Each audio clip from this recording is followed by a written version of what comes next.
right, and we'll select our webinar project from the global dashboard. And again, this is a running series. We're going step by step through our projects. Right now, we are in pending status. Today's topic is "We'll Start Soon," which is the next status once we have approval from the owner, commitment from the owner. So we'll move into "We'll Start Soon," and we're going to have some options. Just like when we moved into pending status from bidding, you see that our bidding closed up and we can't go back and make any changes. And right now, where we are in pending status is we have our owner contract, and we can't do anything else until we move into our next status, which is "We'll Start Soon." We're going to go ahead and move that here. Another comment, once you go into "We'll Start Soon," because you do have an owner's signature on the contract, we're going to ask you for authorization from the owner to move this back from "We'll Start Soon" into pending or bidding. So make sure you're ready to go on with this. Make sure the contract value is correct. We're going to ask you for that information here. We are correct. Project manager.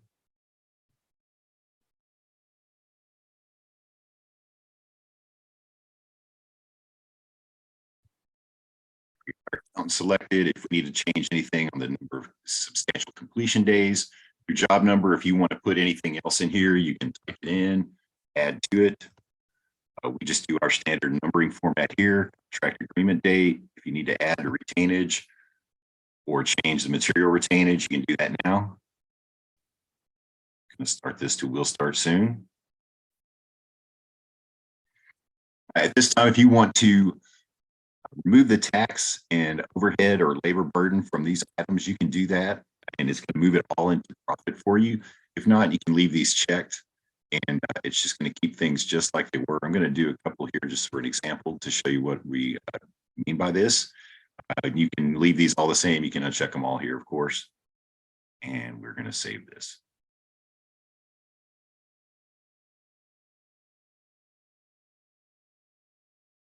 So now we move our project into "We'll Start Soon." You'll see that these options up here have changed to reflect what we're doing in "We'll Start Soon." Every time you go through a different status, it's going to change what you see up here. Commitments, if you go now, we'll see that we've got a lot of different options that we didn't have before. The owner contract has been completed, and in order, we're going to go award subs, budgets, and we're going to cover purchase orders and subcontracts today as well. Let's look at the budget first. So with the budget, before you go into in pending, you've got a chance to go through and make any changes. If you want to move any numbers around, if you want to move dollar amounts around for your labor, material overhead costs, anything that you're doing internally, you can change those numbers in your budget. Also, when you go to award subs, you're going to see that your subcontractors are listed here, and you can type in those actual amounts for this contract amount with the subcontractor. For example, if this was just a round number, we want to change this.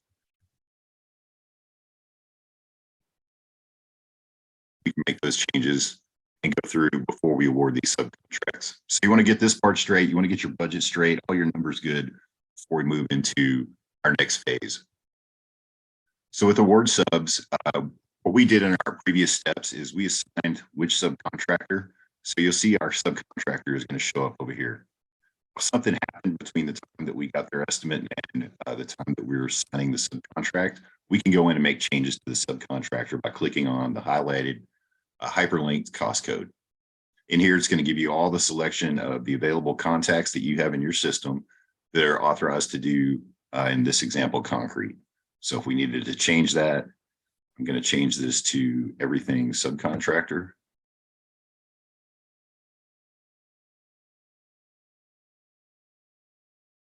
And it did change that. Okay.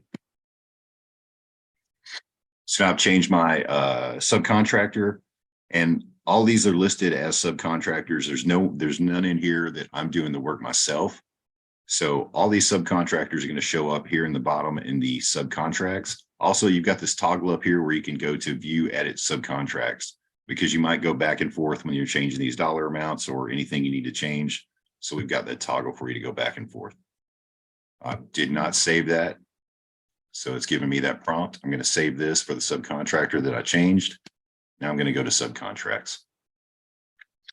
With your subcontracts page, we've got several defaults. If you have an AIA, if you have consensus docs available, they will show up here. What we're going to use and what you'll have available in your setup immediately is a default subcontract. So we'll click on that. And now it's pulled in all those subcontractors from the award subs page and listed them here. We're ready to start setting everything up.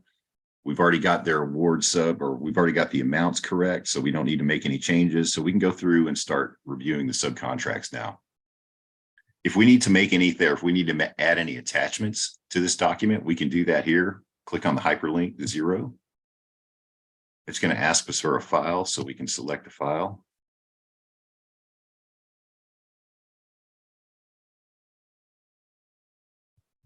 Where's it at? I've got a Gantt chart that I put in here.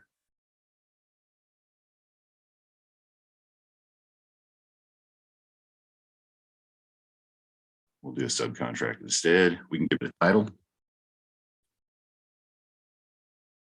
We'll add this attachment. We also have this option to add it to all subcontracts or just this subcontract only. In this case, we're going to add it to all subcontracts. Close this. We've got an attachment. Everything looks good. Now we can start to review our subcontracts. Again, we've already decided what form it's going to be on. It's going to be on our default form. If we want to change this schedule of values for a continuation sheet, we can do that now and we can save it. That amount's good for us. So we're going to go into our first subcontract. We'll click the hyperlink and it's going to open it up for us. First thing you'll get on every one of these is going to be the retainage date issued and completion date. We'll fill those out. Do today's date. Completion date can be the end of the project or the subcontractor completion. And we've got some options to go in here. So we're pulling all this information from the subcontract or from the project information. So we know the name of the subcontractor, their address, the GC information, the project information. We've already added that information in here. If you need to make any changes or edits, you can see these blue hyperlinks for the edit sections. You'll just click on that and it's going to open it up for a text for edits. You've got all these edit options. You can change font, center it, everything you normally see in a Word document. Anything that's added, for example, product manual is something that's added by the system for this default, and it's going to pull this information in automatically, and you're not going to be able to change that. But if you wanted to make any other changes, you can do that here.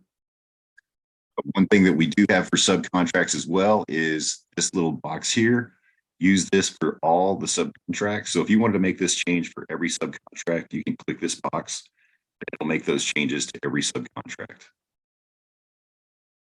We're actually not going to do that, but then at the end, we've got the update section. So if I hit this, it's going to save all the changes that I made, and it's going to put this on every subcontract. If I cancel this, it's just going to go back to the way it was. Also, if I do make a change, I can come back in here and restore the default, and that's just going to put it back to the way it was originally. We're just going to cancel edit out of that. Again, you could go through and verify this information. So we know this is the dollar amount that pulled in with the retainage rate of 5%. Continue to go through and verify the information in our default subcontract. And then we're going to have the signature page down here on the bottom. Once this looks good, we can go back to the list. And you're just going to continue doing the same thing for every subcontract. You'll open it up, fill out the retainage, verify the information is correct, and then go to the next one. I'm going to do 3 of these for an example, and then we'll go on to the next part. Again, this all looks good. Everything pulled in, dollar amounts. We'll go back to view subcontractor list. We're going to do one more. I want everything subcontractor because I'm going to use that later on.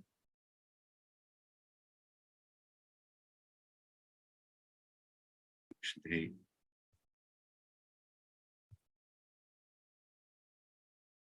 Okay. And you can do this for all your subcontractors at the same time. This is going to open up the box once you've reviewed this for send and one for lock. So the first thing we're going to do is send this out. We want to send this out to our subcontractors to make sure that they can review it. If they've got any changes or anything that needs to be done, we can do that before we actually sign it.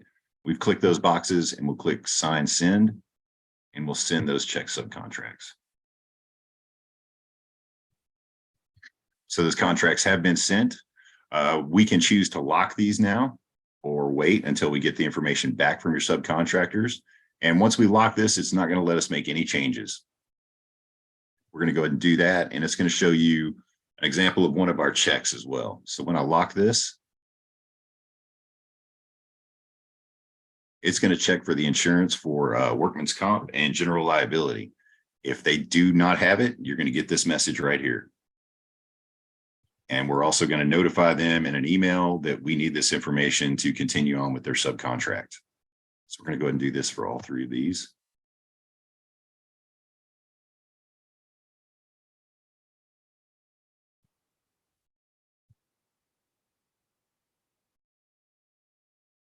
All right, so we've got these three subcontractors locked, and I'm going to go ahead and pull my email up. So I've got workers' comp and I've got my contract. So let me show you what that looks like. Right now, it's sending us to the website, and it's going to ask that the subcontractor signs in, and they'll be able to sign their contract or send you back any comments through the RedTeam Go site that they are going to sign in individually. They'll have access to all your project information, and they'll be able to communicate with you through that site. And then also for the insurance, it's letting them know that we need this insurance on file, and it's requesting those documents. They can also submit these just as a return on this email, or they can communicate through the site as well. Go back to our project. And we're ready to sign these. So if we were to log in and do the subcontractor, they're going to be able to digitally sign this. And when they do, it's going to change this information and it's going to post their signature in here. What we're going to do is sign this, and then we're going to take the documents that we receive later on in an email, and we're going to put those into our briefcase, pardon me, our project documents file. And I'll show you how to do that. So we're going to sign these locked subcontracts. It's listing those three subcontracts over here, and we agree. We're going to sign these.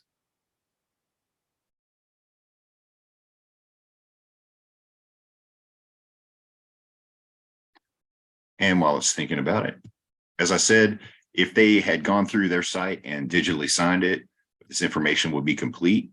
If you've got a subcontractor that doesn't necessarily want to work with that site, we can also do it this way. So what we would do is go to project documents, into our contracts. We've got our owner contract we still have to finish out. We've got Allen finishes and our three subcontractors here. So what we can do now is import those files.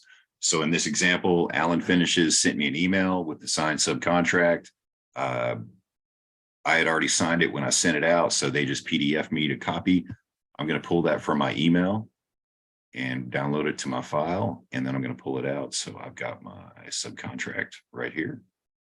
I'm going to import that. I'm going to do that for all three of these subcontractors.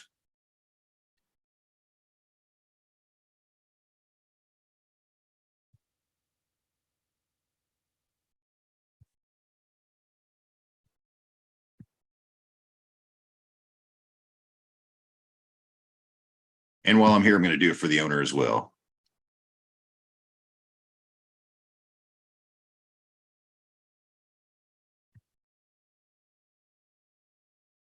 All right. So in this example, again, we've taken those contracts that we got through an email and turn them into PDFs, and we attach those so that it has these subcontractor signature, owner signature in this column as well.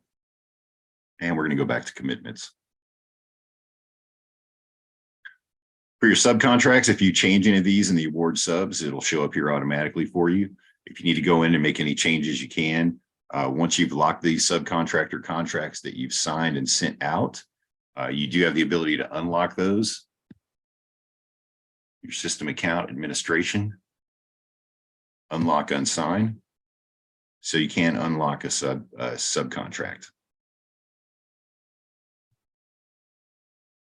And back into our project. So we've awarded subs. Again, the budget page, if you want to make any changes to your costs here, once you've locked in a subcontract, you'll see it's grayed out, so it's not going to let you make those changes. So those will as you go through and award your subcontracts. It's going to fill that information in for you, but you'll still have the opportunity to change things like labor that you're doing self-work or self-performing on. You can change those amounts before you get out of We'll Start Soon. The next part we're going to get into is purchase orders. Let me stop and see if we have any questions. Heather? Doesn't look like we have any questions at this time. All right. We're going to keep going with purchase orders. We're going to talk about purchase orders, field purchase orders, and expenses. Our subcontracts will show up as purchase orders here. So that's why we've already got some listed. We've got a note down here, and we'll use this later. For field purchase orders and expenses, go to accounting and do the expenses there. We're going to start a new purchase order. Their purchase order seller, we can start typing in. It's going to give me a list of subcontractors that apply. I'll select that. We're going to use our standard purchase order. And if you have available documents, they will show up as well. And what we set up is a basic purchase order agreement. So if I look at this, it's just going to look like an invoice. But we do have a lot of customization features on here, and we'll talk about that as we go along. So the first thing we've got is we pulled in some of this information that's grayed out. So we've got the job number, date, and the project information already in there for you. You can change things. You can add the delivery date, delivery location. You can change it. It's going to pull in the project information address right there for you. If you need to add terms, freight on board, or any ship via information, we've already got those boxes selected for you here. And then we also have comments, and we'll open those up in just a second. What I want to look at now is how we actually pull items in for our purchase order. So the first box that you see here, and you'll see this note for bid assembly items. So if we have items that we created a bid assembly in earlier, and that's normally our door frames and hardware, we're going to be able to pull in individual items from that main cost code so that we can get several items, but not necessarily close everything out. We can document exactly what we got. We'll just add a couple of these, and you're going to see that we've got default purchase order items, and then the top is items that are available from our budget. To add any of these, you just click on this and scroll your screen down. As you click on it, it's going to show up down here. So we've already got our 3080 door. We're going to add panic hardware and panic doors. So we've added those three items. And again, this is because we've got that bid item assembly underneath that cost code. We're able to pull that in. If I were to go to temporary electrical, it's not going to show anything because I don't have those cost codes. So that's where we would go down and add the cost code in this lower section. This example, we're going to do rough carpentry. We got lumber. We'll add our quantity.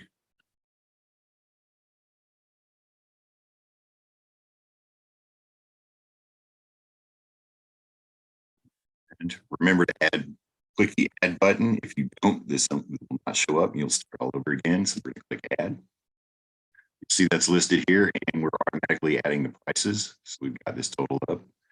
If you want to delete anything, you can use the trash can next here to delete. Sales tax, if you want to check this box, if you check this box, then it's going to take the sales tax away. It's going to assume that it's been included in here. We need to add some item prices.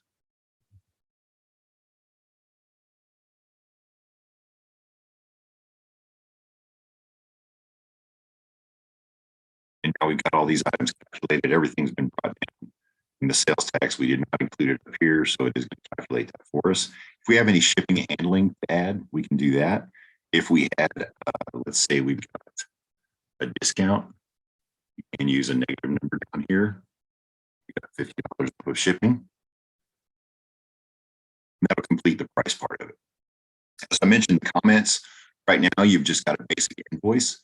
If you've got comments that you want to add, you'll be able to pull in anything. If you can copy and paste. If you've got a standard default agreement, we've got some that show up by default, and I'm just going to show you a couple of those, what you would do. And once you save your purchase order comments, it'll show up in this list down here. So you'll be able to use these and use those in the same way. We're just going to click use comment and it's going to attach that here. And you'll see this in the edit box. Use the terms and conditions. That one's a much larger agreement. And this is maybe something that you're more familiar with when you look at your invoices for your purchase orders. You do have the option if you want to attach a file to do that here. You can pull it up from your file manager and add it to this purchase order. We're not going to do that.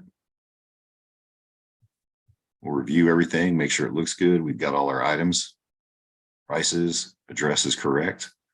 So now we have the option to print this. We can return to the PO list. It'll save this, but it will not sign it. We can delete this. And what we're going to do is sign this now. So our options across the top is digitally sign. We'll click that in just a second. Approve without signing. So if you are a GC not at risk, you can approve this, which would just send it forward to the owner saying that you reviewed it, but it will not put your signature on here. We're going to click do not email when signed. You have that option if you've done this earlier. If you've already sent this out, then you can click that as well. And you can sign it later, which is essentially going to save it and take you back to your the purchase order list. But we're going to sign this one. We do approve this. And we're good to go. So now we've got our purchase order. We can see what type it is here. If we want to pull it up and look at it, we can see that the terms that we added here, terms and conditions, all that, everything that we wanted to get the material supplier, all the terms with the material supplier, and then it's already got our signature down here because we did authorize this. And if the vendor is using the RedTeam Go site, they'll be able to go in and digitally sign this as well. So until we completed a purchase order, we've got a couple of options here. We can add to the purchase order and we can void it. Let's look at add to first. This is going to take all the information that we added before, and it's going to include that here. Our comments are still here because we added those at the beginning. And now we'll just go in and add more items. In this example, we've got some more door frames and hardware that we picked up. We picked up the closers.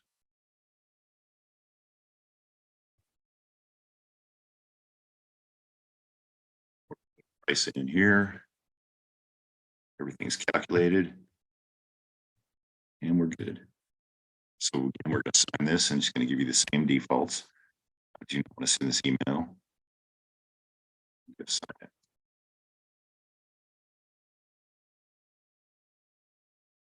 So when we return to our PO list, we're going to see that we've got two purchase orders, and these are numbered 04 and 04A1.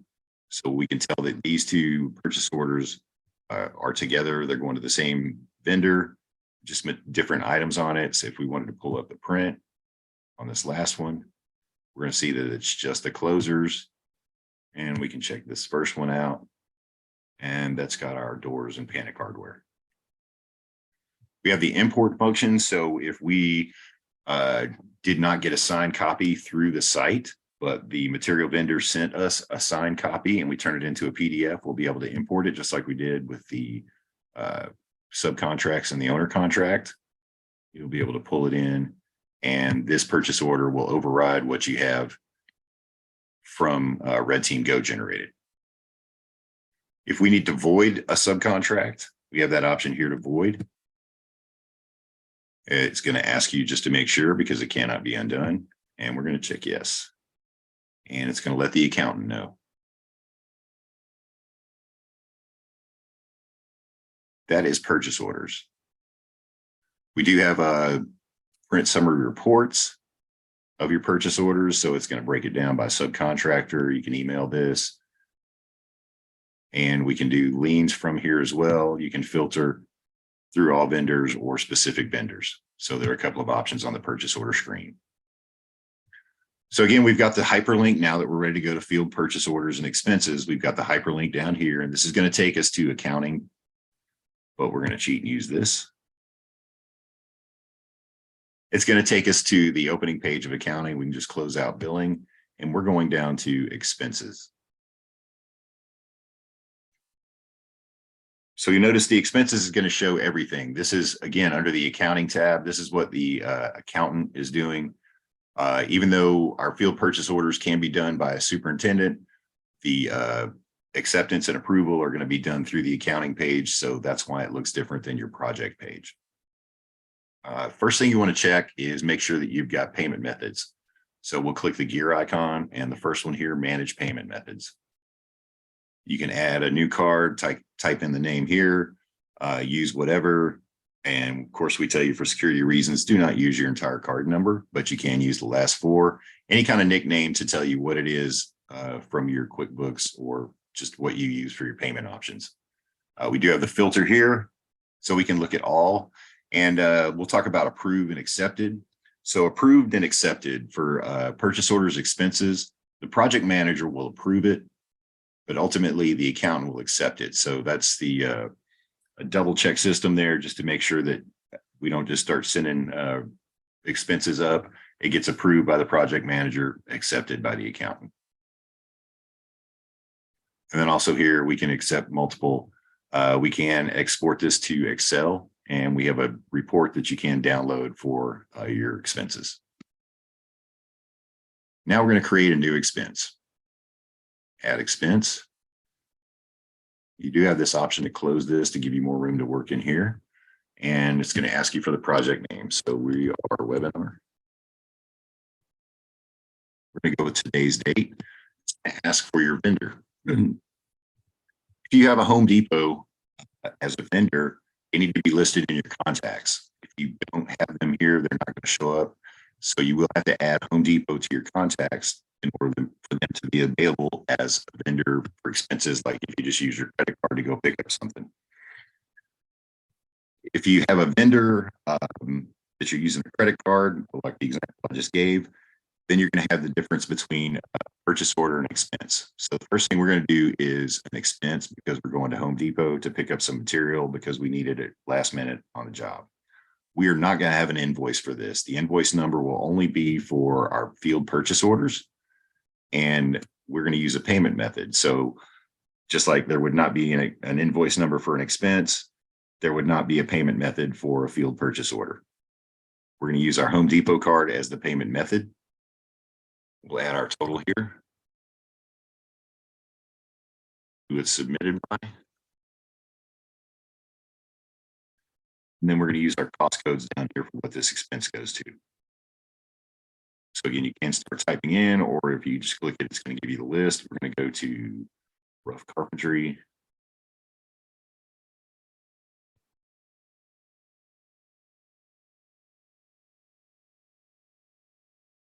Then we're going to add another one.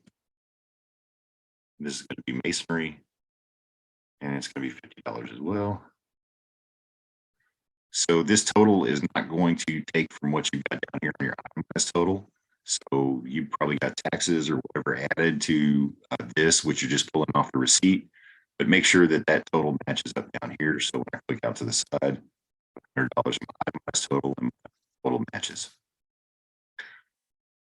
We are going to open up this file manager, and I've got a receipt. Again, this is Home Depot, so we just pulled a receipt. Again, this is something that your superintendent is going to be able to do on the mobile app. They'll just be able to add these invoices. They'll be able to add receipts, copies of the receipts that they take a picture of at the same time that they upload their expense. And you can go in and zoom to the file to make sure that the numbers are correct, that the total is correct. Description.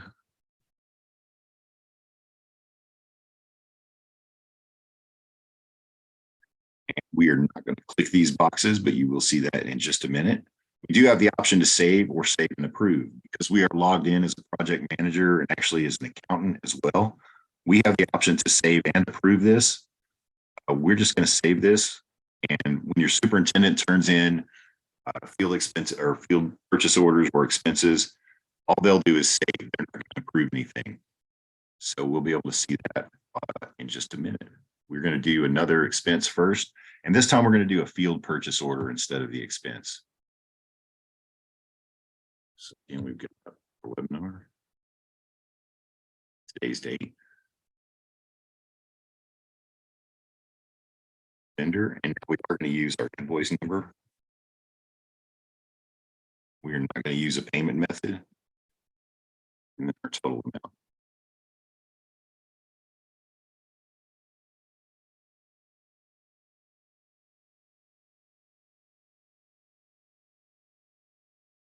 We're just going to use one.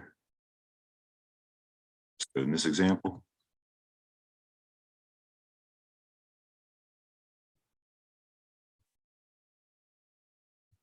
and I've got an invoice. Again, this is a field purchase order. So this is an agreement that we have picked up material and we're going to pay for it in the future. So we've identified that by using the invoice number instead of the payment method. So the invoice number is the first indicator that this is a field purchase order, not an expense. And then the next thing we're going to do is go down to this box and check assign purchase order number, commitment number when approved. We'll click this. And we're also going to upload this as vendor bill. Any description?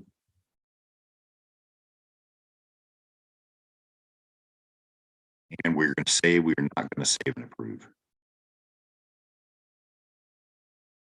All right, so let's find those two. We're going to go to webinar.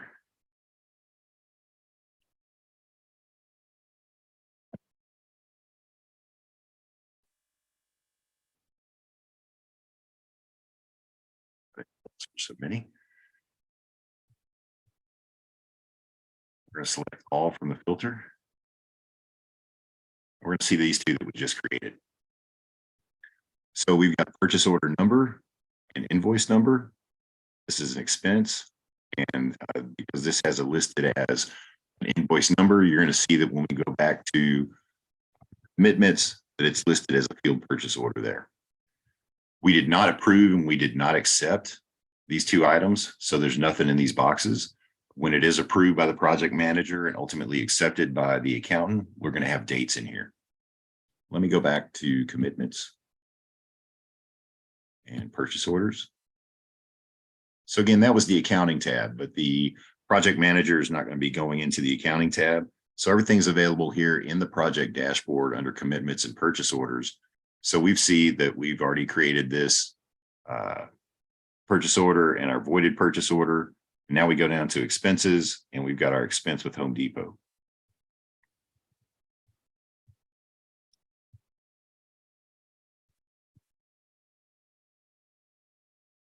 I did not approve. Okay, so I didn't approve my field purchase orders. That's why.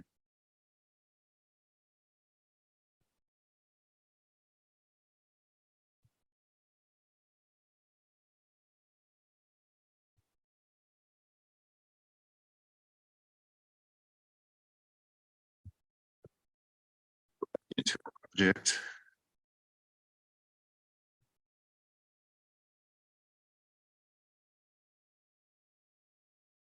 Okay, so we pulled up our expenses from the project that we just created. And let's look at the ellipse. We've got options here. We can print, edit. We can accept. Again, we are the accountant logged in, so we can accept this. We can delete this, or we can add an attachment if we need to. You're going to see that option for both of these. So if we were to go in and edit, it's going to look just like it did before when we created it. Click edit. It's going to open that box for us. If we need to change anything, we can do that here. And then we can also go in and save and approve here. So we are going to approve this now. So because it was approved, again, we've got a date here showing that it has been approved. Also, we've got this purchase order number, which is going to show up here, but it won't show up for expenses because we have assigned a purchase order number before or for this item. Let's go in and we're just going to accept this. We don't need to look at it. And this is actually going to give us our acceptance on this because the purchase order was approved and we're going to go through and accept that. But the expense was immediately accepted because, again, we are logged in as an accountant. Go back to commitments and just show you this again. So I've got my field purchase order. And then I've got the attachment that was with that. And then again, our Home Depot GC signature date, because I approved this, was on the 28th today. So it's adding that information as well. We're going to go back to our accounting tab.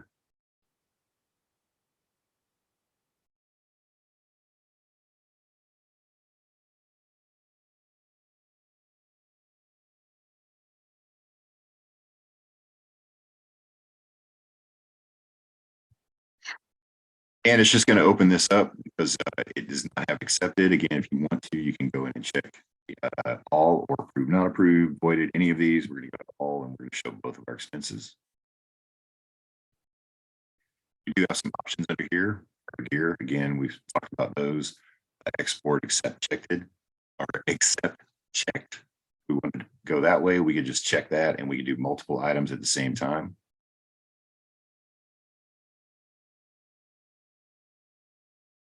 And just click on this and it's going to open or close that, which was giving me problems.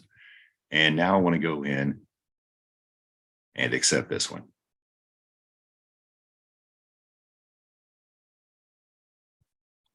So now again, I'm logged in as the accountant. The project manager will not be able to do this, but because I am logged in as an accountant, I'm able to accept both of these items, both of these expenses, and approve them as the project manager as well.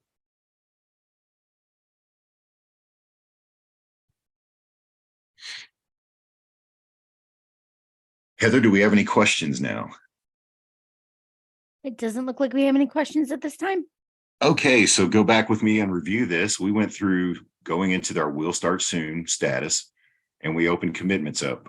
We looked at award subs, so we know that we can change the value for the subcontract. We can change our subcontractors as we need to get this straight. And once we get a subcontract signed, it's going to be locked here. Those subcontracts are available under the last tab, the subcontracts. And again, we can use this tab, this button to send this out for review and lock it here. And then we can also sign it from here digitally. For our budget, we can make any changes. And as we go through and we make our subcontractor agreements, it's going to gray these areas out so that we cannot change those once we have a signed subcontract. And then the last thing we looked at was purchase orders. So we did a regular purchase order, we added to it, and we voided a purchase order. And then we created a field purchase order and an expense through our accounting tab. Those were both accepted and approved by the accountant, and we saw how to do that process as well. So that is it for our commitments, our will start soon subcontracts training.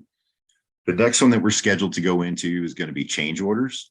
And you'll notice that because we're in the will start soon status, our change orders and our billing is still not available.